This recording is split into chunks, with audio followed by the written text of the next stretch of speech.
Good evening, students.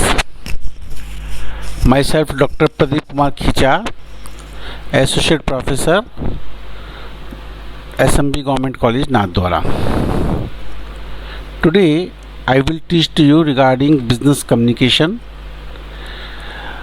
meaning, nature, objectives and functions, scope of business communication.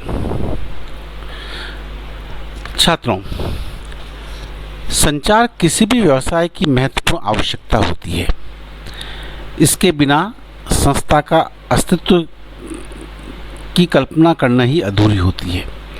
व्यवसाय में संचार का वही महत्व होता है जो मानव शरीर में रक्त प्रवाह का होता है। कम्युनिकेशन लैटिन भाषा के कम्युनिकेयर से इस शब्द की उत्पत्ति हुई है, जिसका शाब्दिक अर्थ होता है जानना अथवा समझना।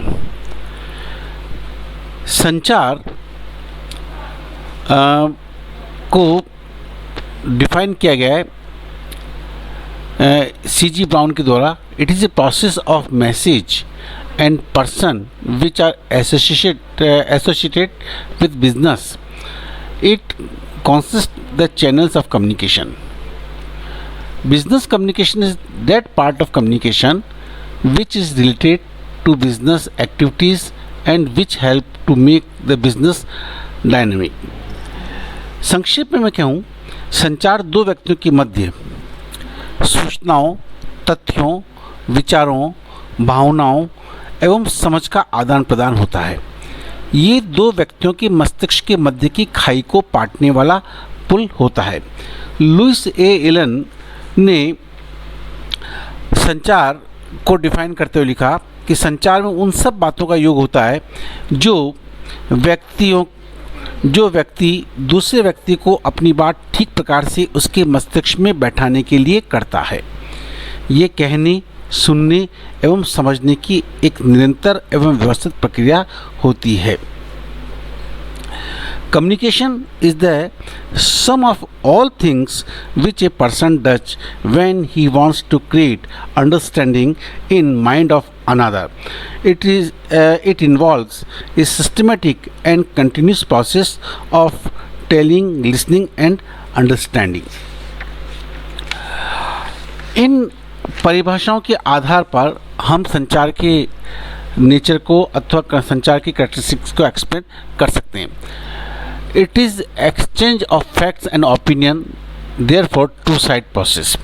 संचार एक द्विमार्गी प्रक्रिया होती है जिसके माध्यम से हम अपने तथ्यों को, अपने विचारों को, अपनी सूचनाओं को, अपनी सम्मतियों को, अपनी भावनाओं को एक व्यक्ति के मस्तिष्क से दूसरे व्यक्ति के मस्तिष्क तक पहुंचाते हैं। देन आता can not be communication without message. हम कम्युनिकेशन किसका कर रहे हैं? हम आदान प्रदान किसका कर रहे हैं?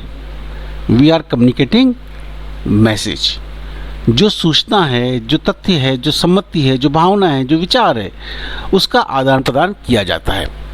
It is a continuous process. संचार निरंतर चलने वाली, सतत चलने वाली प्रक्रिया है।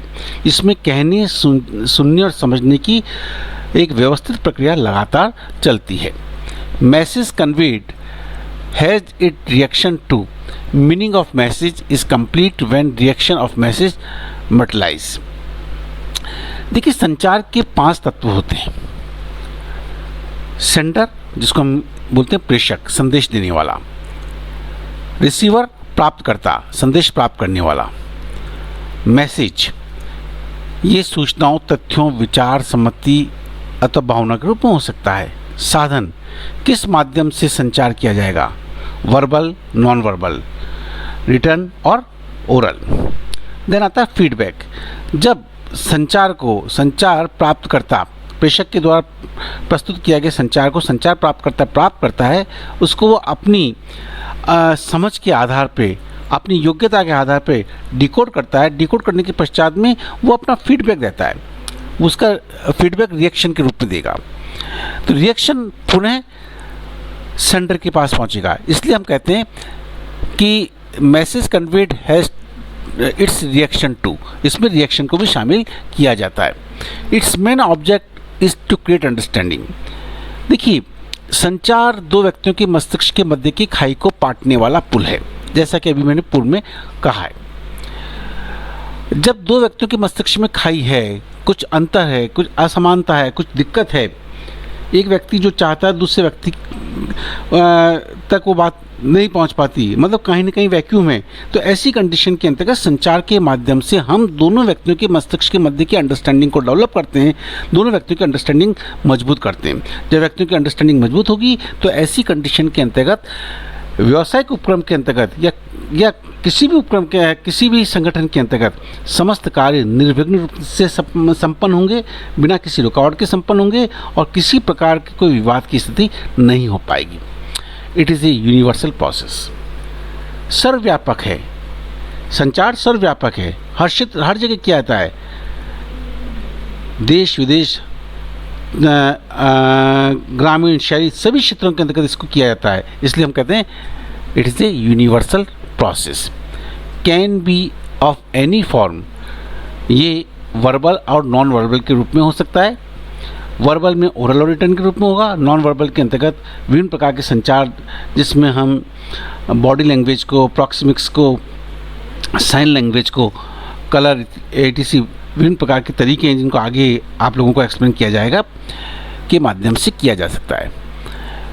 It is an important part of direction. संचार निर्देशन का एक आवश्यक अंग है। इसके माध्यम से हम आसानी से अपने अधीन काम करने वाले व्यक्तियों की क्रियाओं को डायरेक्ट कर सकते हैं। डायरेक्शन की जो 4 तत्व बतलाए गए उसमें कम्युनिकेशन वन ऑफ देम, उसके अंतर्गत कम्युनिकेशन भी एक महत्वपूर्ण तत्व बताया गया। डायरेक्शन के संचार के माध्यम से ही संस्थान में कुशलतम तरीके से निर्देशन का कार्य किया जा सकता है। देन अब आता है ऑब्जेक्टिव्स और functions of business communication. Business communication के उद्देश्य क्या हैं, एक फंक्शन क्या हैं। 2 प्रकार से हम इन ऑब्जेक्टिव्स को विभक्त करते हैं, internal and external. Internal objective information to management, प्रबंधक को विभिन्न प्रकार की सूचनाओं की आवश्यकता पड़ती है। संचार के माध्यम से सूचनाएं ऊपर से नीचे, नीचे से ऊपर पहुंचाई जाती है। इंफॉर्मेशन टू एम्प्लॉयज़, एम्प्लॉयज़ को सूचनाएं प्रबंधक के माध्यम से जो दी जाती है वो संचार के द्वारा ही दी जाती है। कोऑर्डिनेशन, कोऑर्डिनेशन विभिन्न व्यक्तियों के मध्य, विभिन्न कार्य करने वाली अलग अलग स्तर के अधिकारी और अधीनस्थों के मध्य या सम स्तर पर कार्य करने वाले कर्मचारियों के मध्य विभिन्न प्रकार की सूचनाओं का आदान प्रदान संचार के माध्यम से होता है। इससे उनके कार्यों के बीच में समन्वय स्थापित किया जा सकता है। Improvement in moral, lake of communication से मोरल में गिरावट आती है। और इफेक्टिव कम्युनिकेशन संस्थान में कार्य करने वाले कर्मचारियों एवं अधिकारियों के मोरल में वृद्धि करता है, क्योंकि जब सभी प्रकार की सूचनाएं संप्रेषित होगी तो ऐसी कंडीशन में कार्य करने वाले व्यक्ति का मोरल हाई होगा।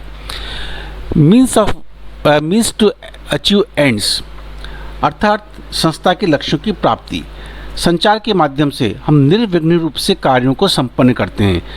हम अपने पूर्व निर्धारित वांछित लक्ष्यों और उद्देश्यों को हम प्राप्त कर पाते हैं। तो ऐसी कंडीशन के अंतर्गत संस्था अपने लक्ष्यों को प्राप्त करने में सफलता अर्जित करती है।